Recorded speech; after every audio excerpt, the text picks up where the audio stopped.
سلام دوستان، امیدوارم حالتون خوب باشه هر جایی که هستین. خب در این جلسه میخوایم از 1 تا 99 رو مثل آب خوردن یاد بگیریم. سختی اعداد از 1 تا 19 و بعد اون از یک فرمول مشخصی ما پیروی میکنیم. خب بریم از 1 تا 10 رو به ترتیب یاد بگیریم.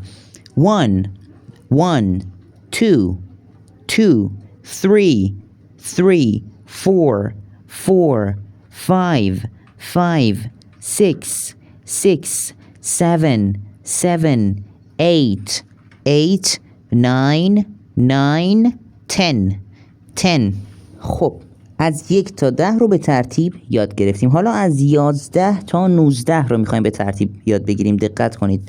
از 11 تا 19 11 12 13 14 15 16 17 18 19.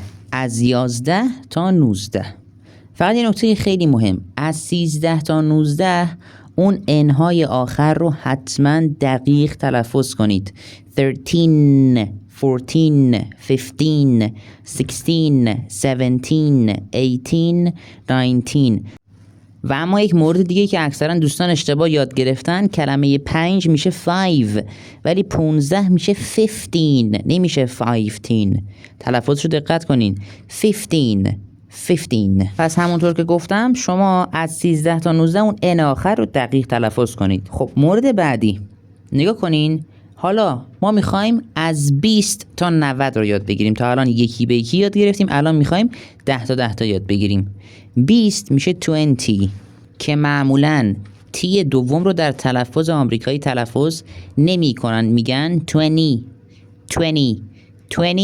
و تی دوم رو آمریکایی ها معمولاً تلفظ نمی کنن، ولی بریتانیایی ها میگن 20، یعنی تی دوم رو هم معمولاً تلفظ میکنن 20. 20 میشه 20. از 30 تا 90 30 40 50 60 70 80 90. حالا در بعضی از جاها برای اینکه از 1 تا 99 رو به زبان آموز درس بدن، میان تمامی اعداد رو از 1 تا 99 برای زبان آموز می نویسن و بهش میگن حفظ کن، که روش کاملا اشتباهیه. خب تنها کاری که شما باید بکنین اینه که تلفظا رو دقت کنین. یه جورایی میونبری میتونین یاد بگیرین. حالا از 1 تا 19 که اعداد جدا بود، از 20 تا 90 هم جداست. حالا من یک میونبر میخوام بهتون یاد بدم که راحت شین.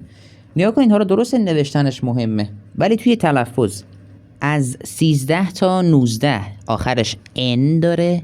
13 14 15 16 17 18 19. ولی از 30 تا 90 آخر اون تلفظ n نداره. یعنی شما همون 13 رو میگین انگار توی تلفظ دارم میگم، نوشتنش فرق میکنه، فقط داریم تلفظش رو میگیم. از 13 تا 19 و 30 تا 90 کاملا مشابه هم هستن، فقط شما از 30 تا 90 اون n رو تلفظ نمی کنید و به همین راحتی شما میتونید اعداد رو یاد بگیرید. مثلا من اگه میگفتم 13 میشه 13، 30 میشه 30، 14 اگه میشه 14، 40 میشه 40 و حالا درست نوشتنش یکم متفاوته. 15 میشه 15، 50 میشه 50، 16 اگه میشه 16، 60 میشه 60. و اما برای اینکه شما اعدادی مثل 24 92 86 اینا رو بگین کار سختی نمیخواین انجام بدین. اول 10 ها رو میگین، بعد یک ها رو عین فارسی خودمون. مثلا اگه شما میخواین بگین 24، 20 چی میشد؟ میشه 20. 4 چی میشه؟ 4. 24 یعنی 24. 95 چی میشه؟ 95. 90 میشه 90. 5 میشه 5. 82 چی میشه؟